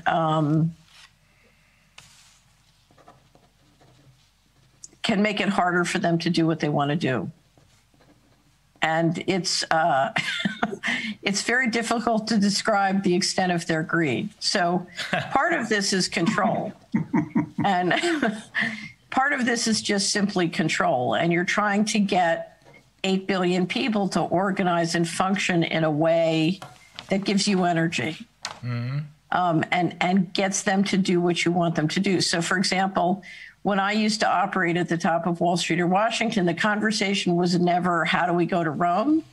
It's how do we get everybody making money going to Rome, because then they'll take us to Rome.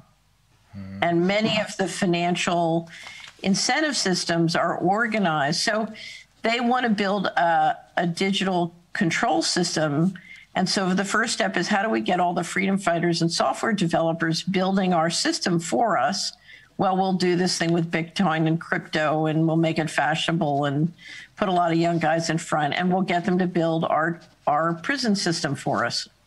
Yeah, but that again boils down to what we have to do is we need transparency. We need to educate people about what's really going on, so that the really brilliant types will not move to the other side and in effect destroy themselves, because that's what it ends up with. Right. But rather, Right. So you want people to build.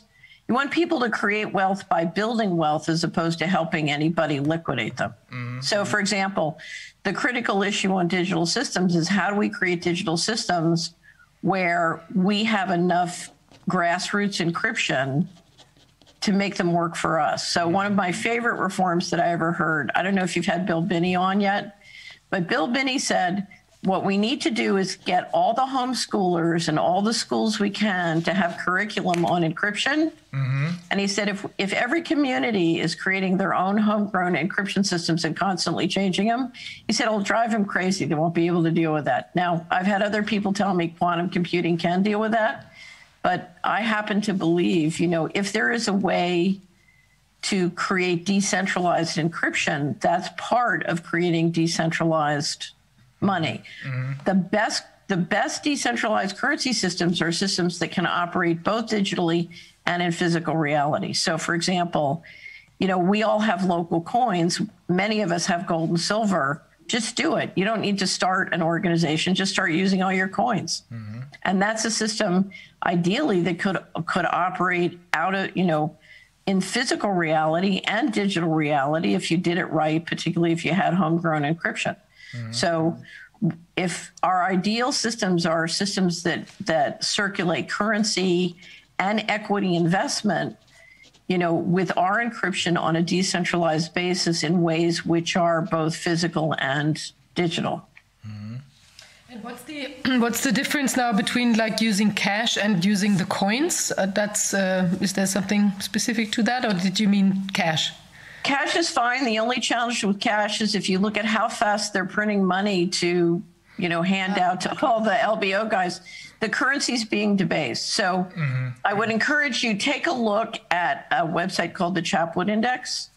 The Chapwood Index is by an investment advisor in the United States who's trying to track the increase in cost of the most basic household goods. And what it shows is real inflation in the United States, depending on where you live, has been running at 8 to 14% over the last decade. That's debasement of the currency.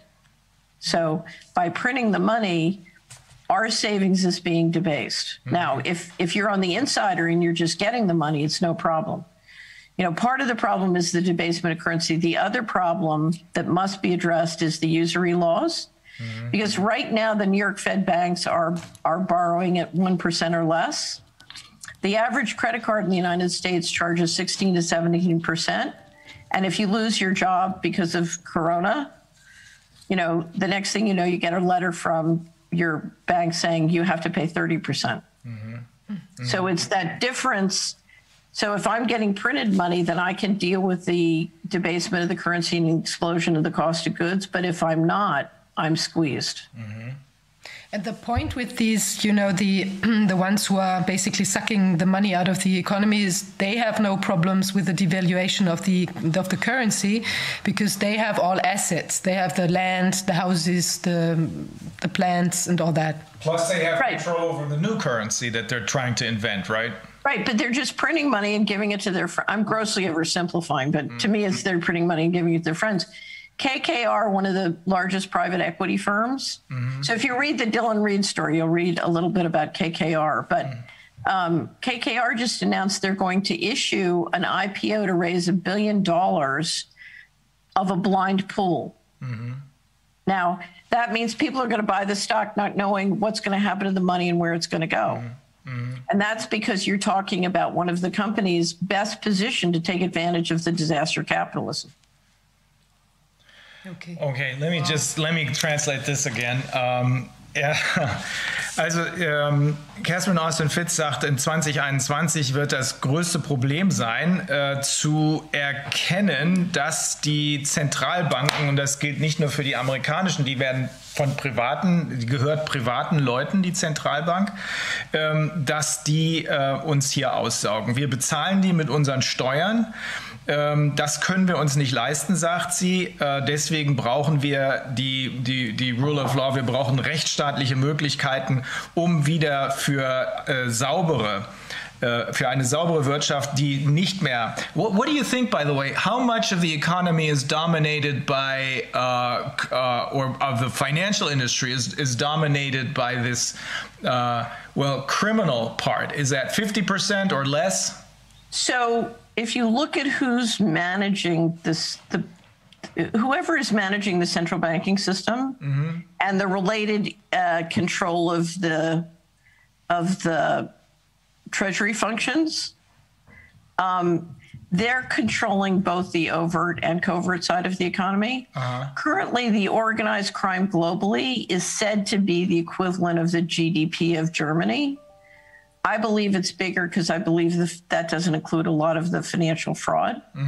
But it's, you know, we're talking about a portion of the economy that's been growing steadily since 47 and 49. If you read the Dylan Reed story, what I try and explain is the legal structures that were put into place to build the secret part of the economy, starting with the black budget and the hidden system of finance. And that portion of the economy, because it's not subject to regulations and taxes like the overt, has grown and grown and grown and pretty much bought up control. But they control both sides. They control both sides, and that side of the story, the criminal side of the story, is probably at least 50%, if not more, or is it less? I would say it's less than 50%. Okay, good. Only because if you look at the most essential functions, they're they're public, they're overt, so the food supply, agriculture, or health. Now, I think they're being run in criminal ways.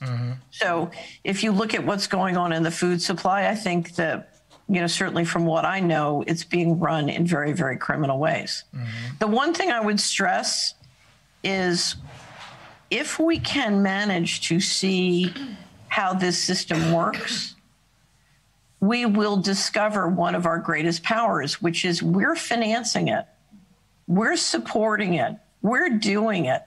I mean, if you look at who's implementing all of these different systems, the corruption of agriculture, the corruption of pharmaceuticals, the corruption of you name it, you know, we're the ones who are doing it, whether we're financing it with our pension funds or retirement savings, or we're banking at the banks that are doing this, or we're paying our taxes, or, you know, so if you go through our wallets and our financial statements and balance sheets, whether it's, you know, we're going to work and getting an income from it, or we're investing in it, this is us. We're doing this, and we don't have to do this. And the little secret is they're destroying so much wealth, whether it's the environment and the living wealth, or the family wealth, there's plenty of ways economically to turn it around. Okay. So it's basically about like cutting the greedy middleman. No, it's not the middleman. No, it's not the middleman, but like in general, so that we do it ourselves. The strings which we're attached to. Yeah. Well, here's the question. The thing that has made this system go is secrecy. And a lot of that secrecy has related to, military and intelligence secrecy, the black budget, and invisible technology, et cetera, et cetera. And my understanding, because if you look at a lot of the people in the United States who I knew personally and worked with personally, who were involved deeply in that system, these were not bad people. These were not psychopaths. These were not greedy. Now, they were a different generation than the ones now. And my understanding is that on more than one occasion, they've gotten in the room and tried to figure out how could we diminish the secrecy? And they can't see a practical way to do it. One, because they're trying to protect things from, the true percentage of the population, which are psychopaths. But the other is there's so many different legal liabilities built up. They really believe that they're dealing with risk issues that the general population and democracy can't deal with. Now, we may agree or disagree, and where I've always disagreed with them is if you let the people optimize the economy bottom up, there's going to be so much more wealth in the system that we can take care of whatever you need to take care of on a secret basis. But that's where the issue comes down to is what risks are they managing and which of those risks are legitimate and which are not legitimate. I don't think any are. I think this is part of what a psychopath is. If you become a megalomaniac and you think you're omnipotent because you're the only one who can assess the risks, then you must be a psychopath. Okay, so let me tell you what happened in 1995. And I'm not defending this. I'm just telling you what I observed. There was a huge budget fight in the United States. And this is all described in the Dylan Reed story, so I won't go into it in detail, and I encourage you to read that. But you had a group of people who for 20 years had tried desperately to get the democratic process in the United States to come up with a financially responsible solution because they knew the boomers were going to retire in 20 and 30 years, and they had to put money inside. And if you look globally, there were very few countries that were willing to do what it took to properly fund those retirement liabilities. I'm in the Netherlands right now. The Netherlands was one of the very few who really did it. It's quite an astonishing story. Anyway, at their inability to get a budget deal caused a group of people, I believe, in the leadership of the country to decide that's it, they give up. You can't manage this system in a democratic process because the criminals will always offer more money to the people and buy them politically. And so it's impossible to achieve a financially responsible solution within a democratic process because the people will always just want more free money. And I tell the details. Now, it was just at that moment after that happened that they started to steal all the money out of the U.S. government. So they were clearly bubbling the economy and shifting money out. They started to do the predatory lending. They started to do the student loan predatory lending. They started to do, because if you cannot achieve a financially responsible solution, then you have to lower life expectancy. When was this? Was this in 60? This was at the end of 1995, starting in 1996. Now, I met with a group of the top pension fund. I had a group of pension funded leaders on one of the boards of a subsidiary. We were doing a project with the Department of Labor. And I met with them in 1997 to present the plan we'd come up with under Community Wizard to re-optimize the economy bottom up. And the president of the largest pension fund in the country looked me in the eye and he said, my God, it's not hopeless. We can save the country. He said, you've got to get to Nick Brady, who'd been the Treasury of the Secretary and was my boss at Dylan Reed. And he said, you don't understand. They've given up on the country, they're moving all the money out starting in the fall. And that's exactly when what is now over $20 trillion started to go missing. That was the beginning of fiscal 1998. And so there was a clear decision, I believe, and I describe it all in Dillon Read, whereby the leadership who had tried for 20 years to create a fiscally responsible infrastructure within the US government decided it was hopeless, they couldn't do it. And instead what they did was they stripped the government of trillions of dollars by bubbling it up with debt, which PS they've done, you know, in countries around the world. So you bubble the debt, you suck the money out, and then after you've gotten the assets out, you turn around and the governments are full of liabilities. And those liabilities are basically promises to pay retirement, promises to pay healthcare, but you don't have, the assets are gone because you've had a financial coup. And now the question is, how do you consolidate?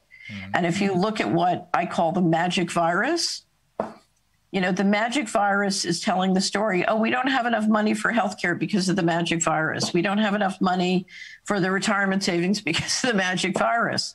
But in fact, this is nothing more. You know, now that you've taken that money, now you have to basically inform people that there's, you know, you took the money and now there's no money for nursing homes, et cetera. And so how are you going to deal with that politically? And what we're watching is their method of dealing with the politics that they've stolen the money. Now, the reason I'm interested in what are we going to do about our taxes, because I believe the legal mechanisms exist to get that money back. And maybe not in cash form, but maybe only in equity ownership of the assets created from it. But that's where we are, because they've basically, you know, they've stolen the assets, and now what's left in the governments are liabilities, and those governments are printing more debt as fast as they can, and that's what gives the central bankers control. Is there concrete evidence for this? I mean, for this stealing the assets because people began to realize, or they didn't realize, but they thought it's impossible to take care of the budget as far as the pension funds, et cetera, are concerned.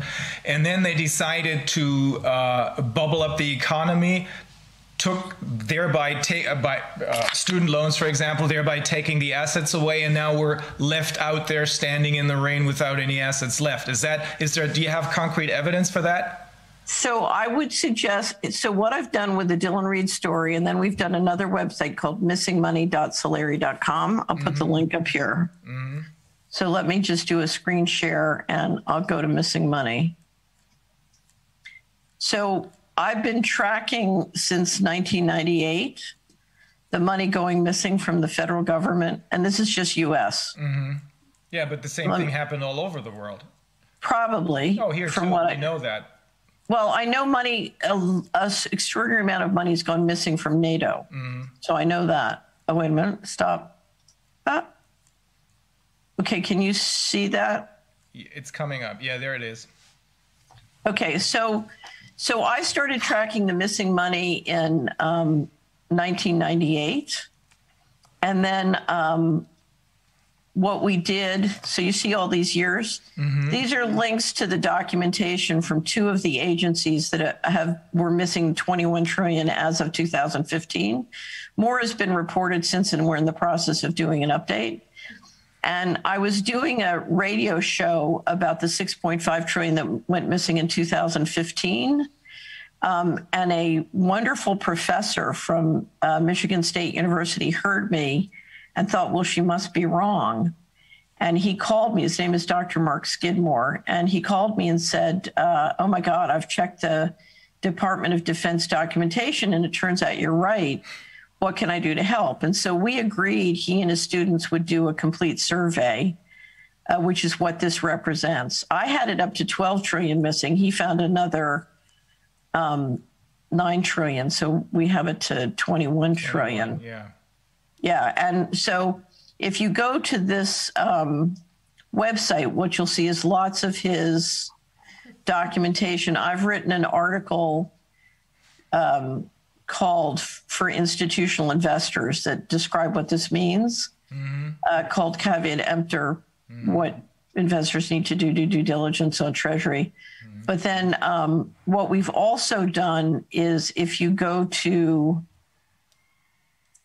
this section on financial laws, what we've done is we've laid out all the financial management laws and monetary. If you look at all the legal structure in the United States to run both the fiscal infrastructure and the monetary infrastructure, what I had is I had two of my attorneys write out all of the different laws and infrastructure, because clearly they're operating outside the law.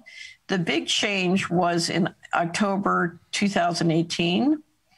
The White House and the Congress agreed, bipartisan, during the Kavanaugh hearings to implement something, an administrative policy called Federal Accounting Standards Advisory Board Statement 56, which basically says all government agencies and related entities can keep secret books and not report any of the money. And this moves it to a completely out of control system. So can you, because that just came up again in my mind, you're saying there was no crash in September of 2019, it was a takedown. What exactly happened? Yes. So because this is complex, if you look at sort of what they did and how they did, and it's important to look at the chronologies. Okay, give me a second. Let me first translate everything, because I think we're losing. Some of us are left behind, and we want no one left behind. Also, sie hat darüber berichtet, wie die Privatbanken, wie die Federal Bank, die Privaten gehört, also die Bundesbank sozusagen, die amerikanische gehört Privaten. Bei uns übrigens ist die Bankenaufsicht, die wird bezahlt von den Banken, deswegen funktioniert ja auch nichts. Sie sagt, wir werden von denen ausgesaugt, und zwar indem wir die mit unseren Steuern bezahlen, diese privaten Leute.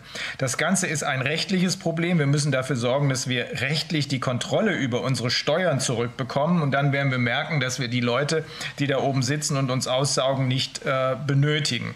Das Problem ist, was sie schildert, die Leute, die uns ausplündern, die sagen sich nicht, wie kommen wir nach Rom, sondern die sagen sich, wie kriegen wir die Leute dazu, den Weg für uns nach Rom zu pflastern, indem die schlauesten, intelligentesten Leute, die eigentlich auch was viel Besseres tun könnten, letzten Endes die Infrastruktur, die elektronische zum Beispiel, Infrastruktur für diese Leute bauen und gar nicht merken, dass sie damit ihr eigenes, in Anführungsstrichen, Todesurteil unterschreiben. Sie macht es deutlich an einem Beispiel, dieses Aussaugen, was hier im Moment läuft, an einem Beispiel, sagt, wir brauchen nicht nur die Rule of Law in general, also den Rechtsstaat im Allgemeinen, sondern wir sollten uns auch die Wuchergesetze angucken, Usury Laws. Zum Beispiel können die privaten Banken für 1% Geld generieren oder herstellen oder zur Verfügung stellen. Die Leute, die aber mit den Kreditkarten unterwegs sind, das sind in den USA viel mehr als hier, die bezahlen auf ihre Kreditkartenschulden, wohlgemerkt 1% bezahlen die einen und die bezahlen 16 bis 17%. Wir haben es hier also wohl mit auf der anderen Seite wohl, weist sie nochmal darauf hin, überwiegend mit Psychopathen zu tun. Und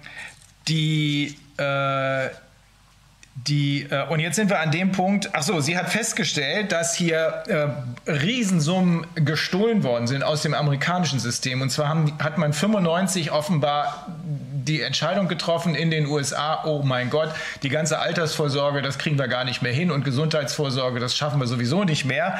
Das System ist kaputt, und hat dann Geld insgesamt, hat sie in Zusammenarbeit mit jemandem, der ihre Thesen als richtig erkannt hat, rausgefunden, insgesamt 21 Billionen Dollar aus dem System geklaut. Sie sagt, das gibt es auch in anderen Gegenden, in anderen Ländern, das gibt es auch bei der NATO, ist auch sehr viel Geld verschwunden. Dieses Geld ist irgendwo geblieben, vermutlich da, wo es jetzt benutzt wird, um die Strukturen aufzubauen, die man braucht, um das System zu perfektionieren. Und dann habe ich nochmal gefragt, was ist denn nun eigentlich tatsächlich im September 2019 passiert? Sie sagt, es war kein Crash, sondern es war ein Takedown. Okay, here we are. The September of 2019, what exactly happened there? Okay, so I just realized that, wait a minute. we're going over my next appointment, so I'm going to tell them I'm late. It's all right. I want to keep you. This is so much, and it's a horror story. But on the other hand, there is light at the end of the tunnel, I gather. Yes. Of course, there's always light at the end of the tunnel. Great.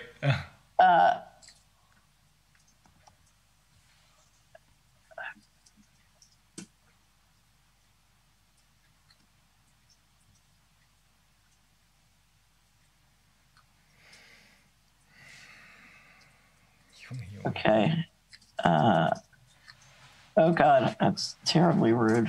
Okay. Sorry, your question again was? What exactly happened in September of 2019? You're saying it's not a crash, it's a takedown. It's a deliberate takedown. Mm-hmm. The Fed went into the repo market and started to essentially increase their balance sheet with a form of quantitative easing that put money into a variety of different hands. My guess is it, essentially positioned to do what the disaster capitalists are doing. And then, of course, we had a big stock market crash in the first quarter of 2020, right after an unprecedented number of sort of tech billionaires and the CEOs got their money out. And of course, when it crashes in the equity markets, when you drop 35%, that's the line, the technical line to begin a bear market. It dropped 35% and then came back. A fantastic buying opportunity if you knew what was going on. And that is, of course, when, as the economy started to basically react to the takedown, we had the pandemic that then permitted the shutdown of Main Street. Mm-hmm. And so what you did at that point, as you're putting massive amounts of money into the big banks and institutional investors, you then shut down all of the independent producers in Main Street. So, and that gives you the ability, of course, to not only consolidate their market share into your businesses, but it gives you the ability to start picking up businesses and real estate cheap. What's very interesting is if you look at the government offered small businesses these loans to keep their payroll going. Mm-hmm. But the deal was they had to turn over a massive amount of financial data. Mm-hmm. And that financial data would have put a variety of players in position to then figure out how to engineer a shift in market share to them. Mm-hmm. Okay. So like this. Soll ich eben übersetzen? Okay, so I have a question, like with regards to this, the takedown, as you call it, in September 2019. So because I read that there were rumors that whatever Morgan Stanley or something that they got into trouble. But do you think that's not true? It was not the question of that there would be like a lack of confidence, basically, or trust in the market, that it was an engineered thing. That's what you say, not just that one bank got, that's why the repo market, where people lend out money overnight, like into banking business. So the highly centralized, highly leveraged financial system always has problems like that. Mm-hmm. And if you look at how the system is run, those problems, as long as the leadership coordinates well, don't ever have to turn into a problem, particularly because you can print as much as you can need. So my guess is that there was no real problem, not to say that there aren't hiccups and problems in a highly leveraged system. I think this was clearly a takedown. Uh-huh. And what I would strongly recommend is that if you're interested in this aspect, that you watch the interview that I did with John Titus on the Solari report on the Going Direct Reset, and you read not only his write-up on the Going Direct Reset, which is on the related web presentation, but you then read State of Our Currencies, which I published in October, right before then. Mm-hmm. So if you read State of Our Currencies and the Going Direct Reset, I put the links to both of them in the chat. Mm-hmm.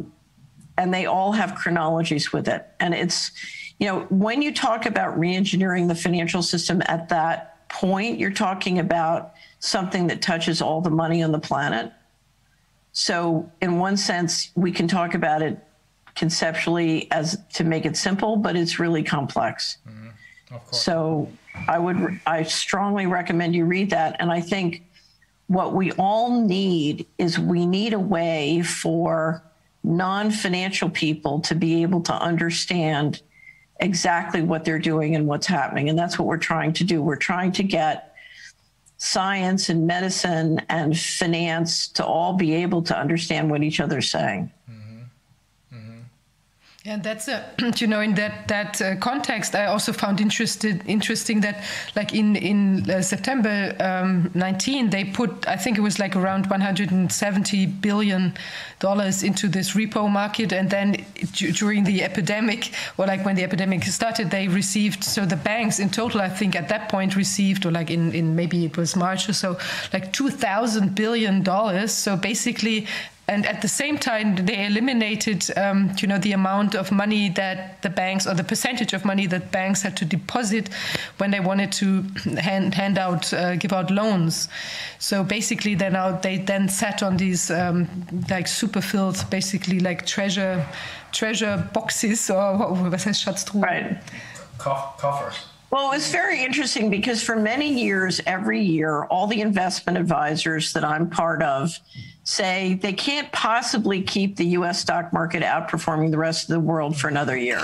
They can't do that. If you look at the fundamental economic performance in Europe and in the emerging markets or in Asia, you know, the U.S. stock market can't outperform again this year. And so every year it's been another miracle that saves the American stock market. And then coming into 2020, we all said, that's it. You know, and a lot of investment advisors told me they were shifting allocations to Asia and to Europe.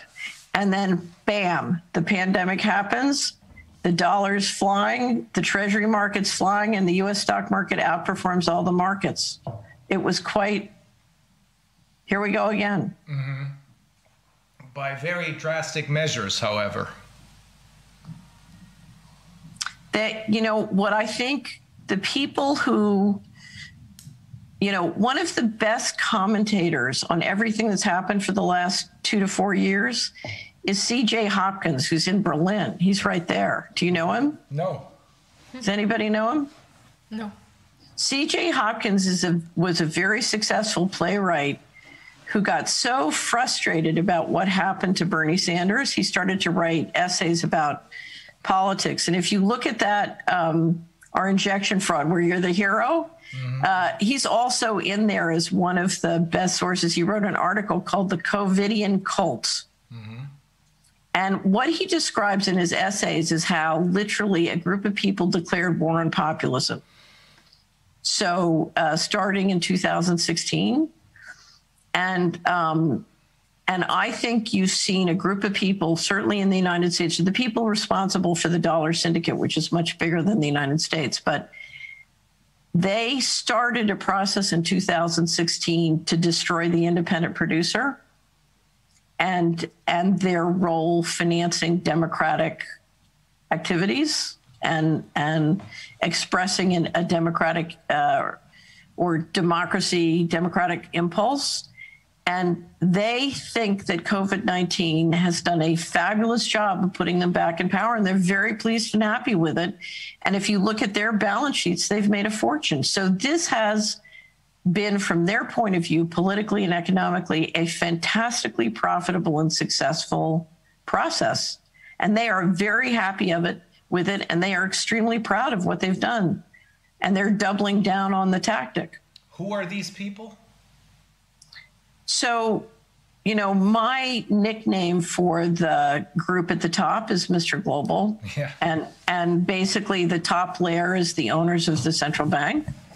The mystery, of course, is how does it all work? But I would say part of our problem in the United States is we have a very expensive middle management. So if you look at the people, if you take the top 100 people that you know who you would associate with running the Democratic Party in the United States, and sort of the people who support them in the House and Senate, most of which are Democrats, but there are plenty of Republicans.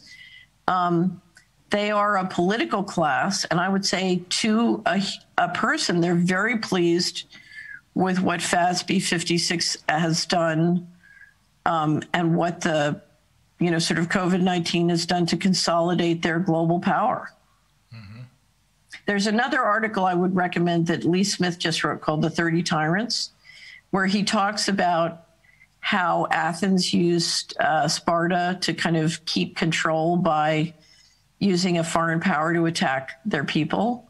And Smith is positing the same thing with respect to China and the United States. And it's very well done and makes some very important points, because much of how America kept the false prosperity going was to sort of basically team up with China. China bought treasuries, then the treasuries went down to Walmart and bought Chinese goods, and around we go. And he's just talking about how that relates to the current election. Anyway, so you just have to understand that what we think is a very negative turn in events, to the people who are implementing this has been phenomenally successful. And from everything I see, they're very pleased, whether it's the central bankers or the political class that's just sort of engineered the recent elections. Okay. Gut, also wir haben eben nochmal nachgefragt, was war denn nun tatsächlich im September 2019? Was ist ja hier bei einigen Leuten angekommen wie ein Crash. So ganz klar war es nicht. Sie sagt, nee, das war eine inszenierte Geschichte. Das war ein bewusstes Ausschalten der Geldzufuhr. Dieser Repo-Markt, das ist der Markt, in dem sich Banken gegenseitig Geld leihen. Wir haben gedacht, der ist zusammengebrochen, weil, wie du gerade gesagt hast, eine der Banken in Schwierigkeiten geraten ist. Wir haben auch gedacht, die Deutsche Bank könnte es gewesen sein, weil die ja eine Weile als gefährlichste Bank der Welt galt. Sie sagt, nee, nach ihren Ermittlungen ist das Absicht gewesen, um genau das zu inszenieren, was wir dann ein Vierteljahr oder ein halbes Jahr später gesehen haben, nämlich die Folgen dieses ausbleibenden Vertrauens innerhalb der Banken waren dann im März zu sehen, als dann tatsächlich der Lockdown inszeniert wurde, wohl als Teil dieser Strategie. Kurz vorher noch, im ersten Quartal, gab es einen Börsencrash, und zwar um 35%. Man sagt, bei 35%, da ist es immer richtig ernst. Aber kurz bevor der Crash wiederum kam, das hat sie alles analysiert, haben die Top-Leute aus den großen Konzernen Aktien verkauft, ohne Ende. Die sind also von dem Crash nicht betroffen gewesen, die haben kurz vorher verkauft. Dann kam der Crash, dann sind sie wieder eingestiegen, weil auf mirakulöse Art und Weise innerhalb kürzester Zeit sind die 35% Crash wieder in die Höhe gegangen. Und nun hat sie eben erklärt, wie kann das eigentlich sein, dass der amerikanische Börsenmarkt, der völlig losgelöst ist von der Realwirtschaft, der nichts mehr mit der Realwirtschaft zu tun hat, dass er immer wieder jedes Jahr alle anderen Börsenmärkte, Deutschland, europaweit, alle anderen Börsenmärkte outperformed hat. Alle haben gesagt, oh Scheiß, diesmal geht es aber nicht mehr gut. Es ging immer wieder gut. Und besonders im letzten Jahr ging es gut. Eine entscheidende, sie sagt, das sind die Central Banker, die Privatleute, die dahinter sind. Sie nennt diese ganze Gruppe Mr. Global. Das sind aber nicht nur die Central Banker, die Privatleute, denen die Central Banks gehören, sondern es sind eben auch die Politiker, die dabei mitspielen. Und sie sagte, eine entscheidende Entwicklung war diejenige, dass die Amerikaner mit den Chinesen zusammengearbeitet haben. Denn der scheinbare Reichtum, die scheinbar boomende Wirtschaft war erkauft. Und zwar dadurch, dass die Chinesen amerikanische Anleihen gekauft haben ohne Ende und damit natürlich auch die USA in der Hand hatten, weil die Chinesen deren Scheinwohlstand finanziert haben. Sie sagt, darin sieht man vielleicht auch eine Erklärung dafür, wie die Wahl letztes Jahr ausgegangen ist. Es ist ja dann eben nicht der Mann, der China zur Rechenschaft ziehen wollte, nämlich Trump, wiedergewählt worden, jedenfalls nach der öffentlichen Meinung nicht, sondern es ist jemand anders gewählt worden, der sehr gute chinesische Kontakte hat. That explains part of how the election went, right? The control that China has because it owns most of the debt, much of the U.S. debt, right? No, I don't think China has significant power over the U.S. Now, clearly, they have significant economic clout globally. Yeah. But I don't,